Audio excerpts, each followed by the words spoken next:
welcome back to Mom You're Grounded. I'm Jennifer with my co-host Allison. Hello. And today we're diving into a topic that so many of our listeners face.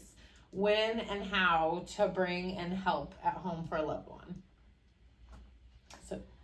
So we have a special guest with us today. Ginny, welcome. Hi, thanks for having me. We're so glad you're here. So if you'll just start with giving us a little background about yourself and how you got connected with Options for Senior America. From the moment that I entered into the healthcare field, it was very apparent to me that the clinical side was not for me. Scared of blood, things of that nature. Mm-hmm. But I like the impact that you can make in the healthcare field. And so it was about just finding where I was fitting, where I was called, right? And I found myself working with a home care agency after having no experience in the caregiving realm, learned a whole lot, grew a whole lot, and then found myself in the position with Options as a marketing director because this is home. This makes the most sense to me. It's been very impactful. I've learned a lot, and I hope to continue to grow within this agency and just help the healthcare space grow. So that's a little bit about me and how I got to where I am. Yeah. Okay, so when we're talking about Options for Senior America, what kind of services do you guys provide? So Options for Senior America is a home care agency. And when I say home care, some get confused with home health and the clinical side of things. So home care in this sense is non-medical personal care support. So the way that I describe it is pretty simple. Think about you at home and mom or dad or anyone that you're taking care of. What actions are you doing day to day to support them? Those are the actions that we take over to help you thrive in your home as well. So like dressing, meal prep, bathing, medication management is one of the most frequent flyer ways to go to the hospital. So we help with that, maintaining that. Our agency is actually ran by a pharmacist. Oh, wow. Yeah, that was his background awesome. prior. Yeah, very unique thing to have in this realm because that usually doesn't cross over, but it's been very beneficial. So we help with medication management from a holistic approach on all the way to just ambulatory support, helping people get to and from, say they don't have support to go to the doctors or they want to go to the grocery store or even get their hair done, their nails done, whatever. That's where we come into support, and we fit to you, not the other way around. Okay. So do you come in and do an assessment and kind of figure out what is really needed and match it with build up the care plan? So we play matchmaker a little bit, I think is the best way to put it. Yeah, so in this sense, it's the first step is usually having a conversation with whoever's interested, intrigued by this kind of support. And then from there, I learn what your goals are and what your needs are, because those are separate things. Some would say needs are more important, but I say goals are just as important. If we go into a home and the goal is to be able to walk without needing transfer assistance or anything like that, the next 6 months, we're going to be very goal-oriented in that approach. Get them the resources they need to do that. So it starts with a conversation. We learn whether or not there's resistance for the person that needs the support. And then I work from there to ensure that I can match their energy and fulfill what their desires are. So you mentioned if they have a goal to be able to walk on their own in 6 months, do you have PT So on we staff, don't. or how does that work? So we don't. This is where the non-medical side has a clear line. Okay. So there's skilled home health care, which is PT, OT, speech therapy, wound therapy, even, and a few other disciplines. Whereas we're on the other side, we're helping with activities of daily living.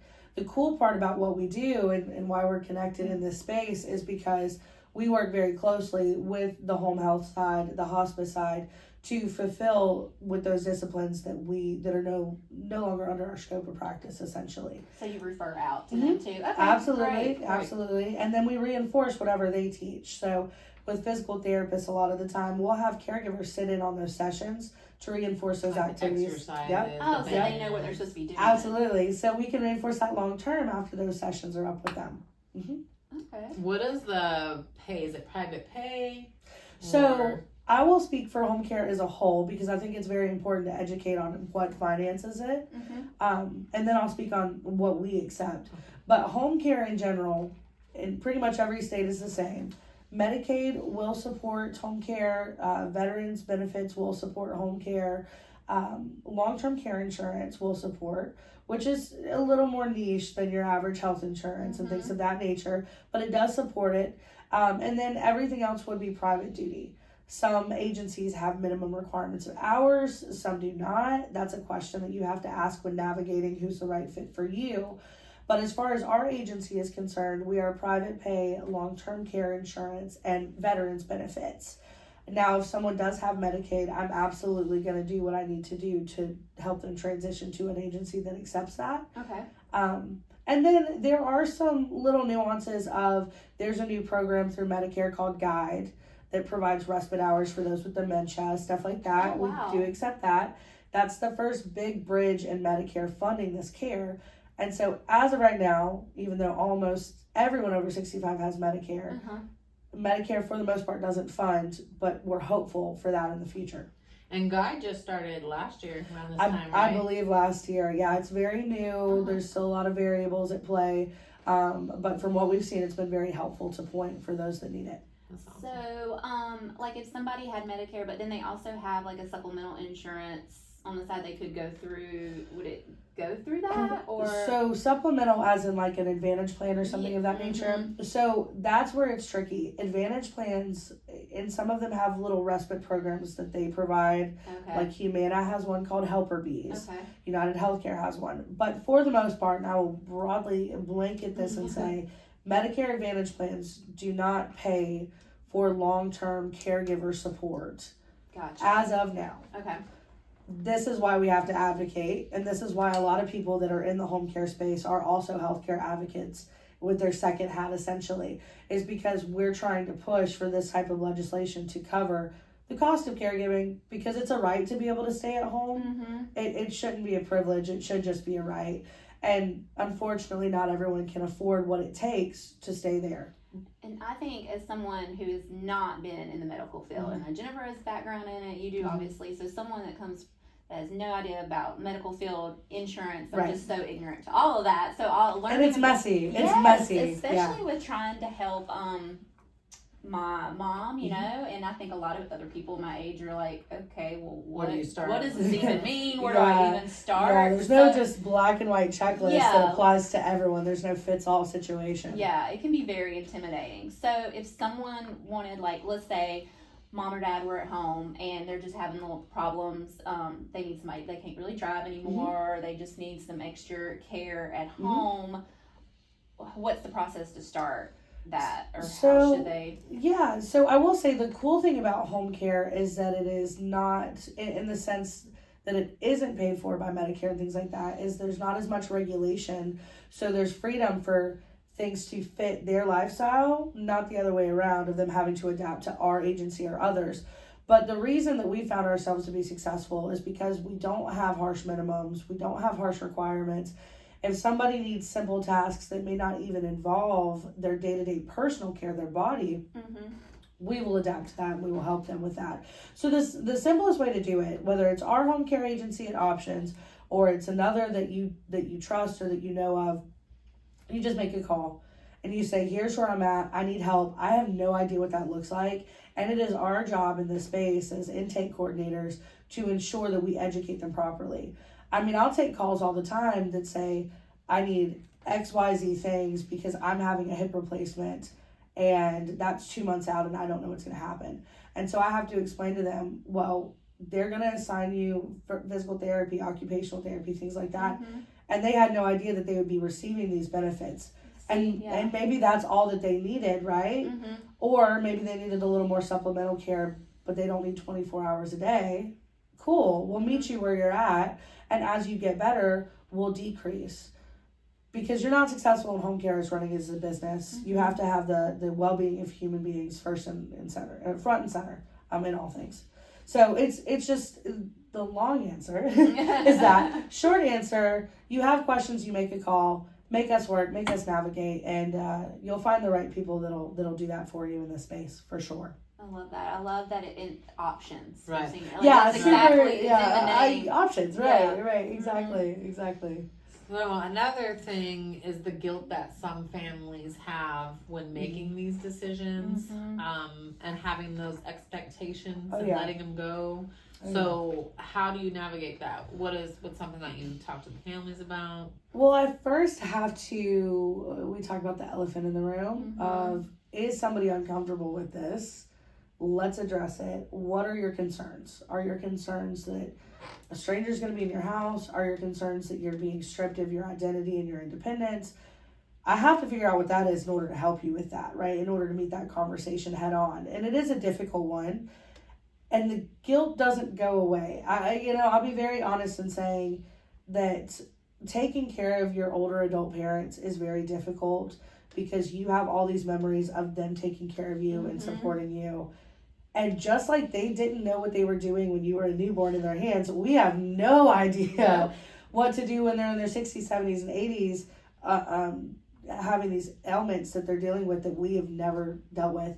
So the guilt doesn't necessarily go away. You have to advocate for it. You have to do your best. You have to, if you see something, you say something. But my job is to acknowledge I know you're scared about losing your independence. And I don't expect you to trust me because I'm a stranger to you. But let me show you what this could look like in a way that really benefits you and strengthens you. We never want to go into a home and say somebody is able to completely bathe themselves. But the family is worried about safety supervision, which is a lot of the time the case. We're not going to go in there and hands-on do everything for them. Why would we? Yeah. They can do it themselves, and we want to encourage that. And so it's about having the tough conversation for the sons and the daughters and the whoever it is so that they don't have to. And then another thing to consider is that just the same way it's much easier for you to say yes or no or no to your parents, it's very easy for them to say no to you because you're their kids. So sometimes it takes putting another person in place to have that hard conversation. Yeah.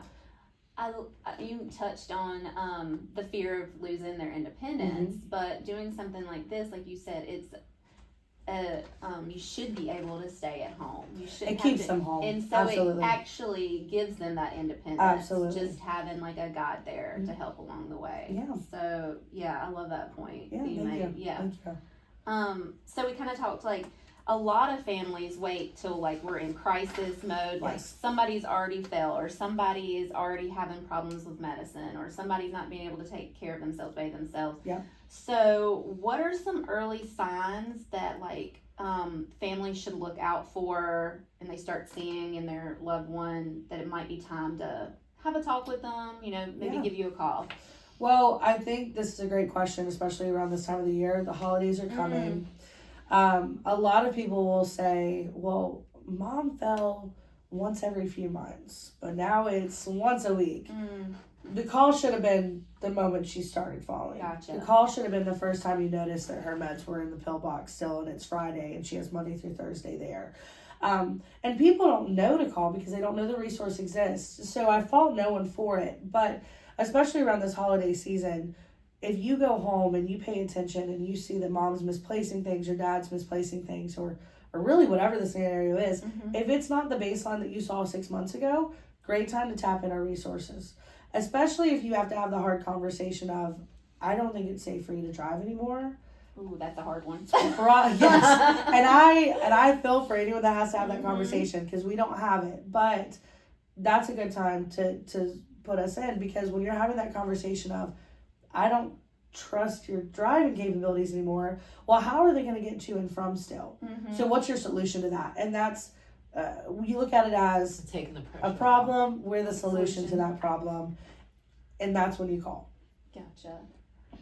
So it sounds like you've been doing this for a while. Just a little bit. Yeah, just a little while. So is there a story or example of a family that you've worked with and that this was just like A+, like they found so much relief and you could really see it, like it made a difference, huge difference. I'm sure a lot of them have, but like just one impact. Right. And that's what fuels us in this space is that impact, and it just makes us feel good, and it's what helps us sleep at night, that kind of thing. And I was thinking about this prior to our meeting today because there are so many situations, but I did talk to a family, I'd say like 4 or 5 months ago.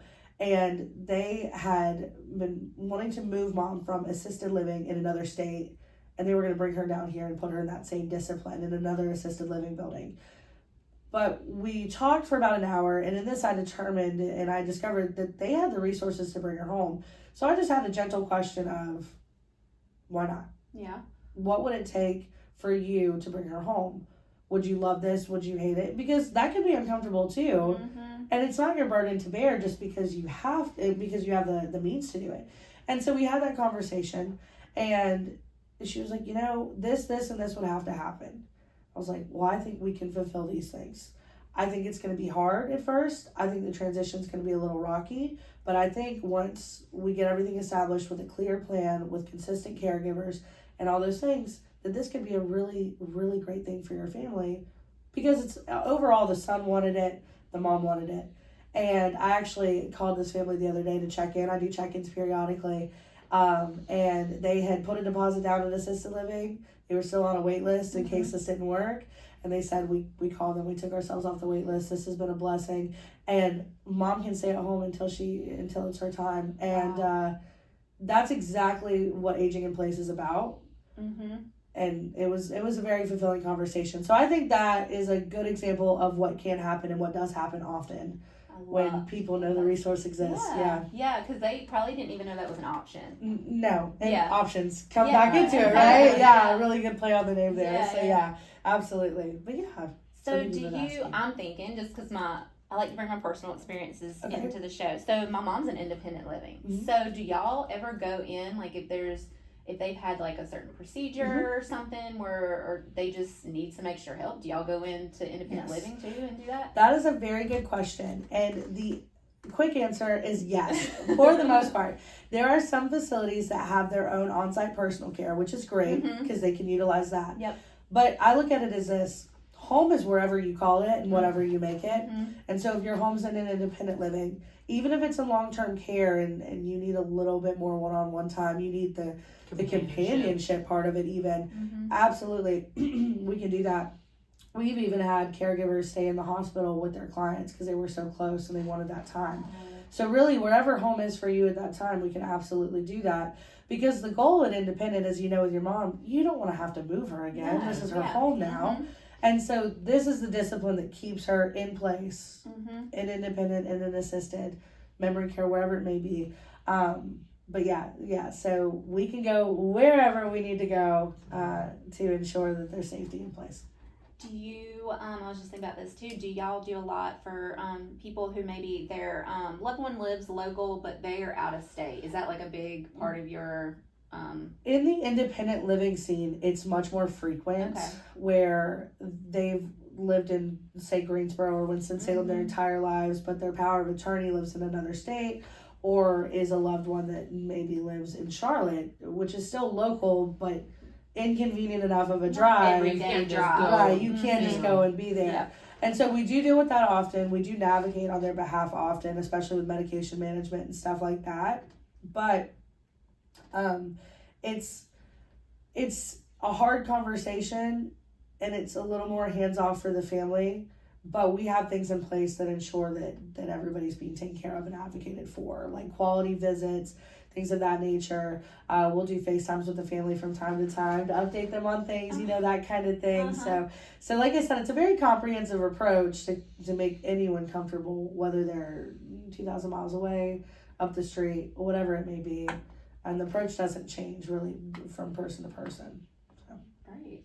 And I think about our role in marketing and meeting people, and really it's the education piece. Yes. Like it's, like we said, giving resources, collaborating with other people, maybe not being able to give the services, but collaboration is huge. Yep. Yeah. So education. I would say education's a big piece, and I think my favorite thing about being in this side of the medical field is that though the job on paper may look like a sales job, but really to be successful in this job, you have to just care about people and act accordingly. It's as simple as that. And be an advocate. I mean, that's literally it. You meet people, you learn about their resources, you trust their resources. And because the senior industry is so tough to navigate, and even with you and your mom, it's so difficult to navigate, that it's our job to fill the gaps that are difficult, to give the resources like senior relocation, or maybe they are fit for a facility. Who do we talk to? How do we help? Geriatric care management is a great resource, and a lot of people don't know about that at all. Or the big question, how do I pay for this? That's the biggest thing. I think, like I said before, the Medicare, the insurance, all what that does it is so mean? confusing. Yeah. I just had somebody the other day was saying, well, we can't go anywhere because they'll make us sell our house and they'll take all our money before we can get any help, because there's that. You hear that too, like, and we don't have to get into all of that today, but yeah, it is just, but being able to know that there's companies like yours and people like you that want to advocate and educate, and that having a phone call, even though it can be intimidating and scary, because sometimes people just want to put their head in the sand when it comes to hard things, or they want to pretend it's not happening. But just picking up the phone and having that conversation and asking, like, just, this is the situation. And if they're not ready, great. At least but you if know. I've done plenty of assessments for people that are looking at their 6 to 12 month plan and even further out. Now, I'm not that prepared in my personal life, but I do admire people like that because they are ready. They are being proactive, and that's the big thing. And I'll add just one more point about the decision making. A lot of times we see an older adult couple, maybe been together for 30, 40, 50 years even, where they were very traditional in that the husband made a lot of the decisions, and maybe he is the one that's struggling with dementia or other physical ailments that keep him from doing day to day. And then your wife, who has been this stronghold in your household for so long, is now having to make decisions financially, decisions on behalf of his care, and all these things that you can't ever dream of, and you have this decision-making paralysis. And so to that, I just say, just make a phone call, discover what's out there, and when you're ready, we're here. That's a great example. I deal with that a lot. It's unfortunate, and I'm sure that you guys do too in your roles. Even in the house buying market and the selling market, you probably deal with that quite a bit. It is very. I have a client right now that dad passed away earlier this year. Mom has been showing early signs of dementia, but also dad was the one that did all the financials, and so now the daughter is POA, and she's like, I don't even know where the paperwork is. She's like, I don't know anything. Helping to like navigate her and point her to places, like, because maybe if we can keep her at home, if that's the best option, and that's why I love meeting people like you and talking and have these conversations, because it's like, oh, don't worry. I know. Here's the book of all the things that we're going to do for you. We should make one of those. That's the next thing. That's the next thing we'll do. After the podcast, we make a playbook. Perfect. So before we wrap up, I just want to give our listeners something practical. So Allison. Yeah, so we have 5 quick questions that you might want to ask yourself if you're wondering whether it's time for in-home care, and to give Ginny a call. So just kind of think about these, and like she said, during the holiday seasons, kind of keep these in mind when you're around your family a little bit more. Is my loved one safe when left alone? Are daily tasks like bathing, dressing, or meals becoming a struggle? Am I, as a caregiver, feeling burned out or overwhelmed? That's a big one because of the guilt and because of having to show up that duty you have. And they prioritize the least, unfortunately. That's one of the most important, but put at the bottom of their list because it affects them and not the person that we'd be serving. You can't take care of somebody else if you're drowning yourself. Absolutely not. Has there been a recent fall, hospitalization, or emergency like we talked about? And would extra companionship improve their quality of life? Just having somebody stop by, check in, chat, read to them something. Puzzles, painting, whatever. So if you've said yes to 2 or more of these, it may be time to explore home care options and home care options. Absolutely. And Ginny, we just want to thank you so much for joining us today. Yeah, thank you for having me. This was fun. Such great I love knowledge. to talk, so me too. This is why. It's been great. I love it. Thank you so much. Any parting knowledge or statements? One thing I guess is very simple. Give yourself grace. If you are someone that's having to navigate this, I think that's the best way to say it, because I can tell you all day long what to do, but you're the one experiencing it. I'm not in your shoes, and I everybody's different. Nobody's cookie cutter. So give yourself grace as you go through this experience. You're doing a good job. And that's it. All I think that's the best way to put I it. like that. Yep, you're doing a good job. We can end on that. Mom, you're grounded.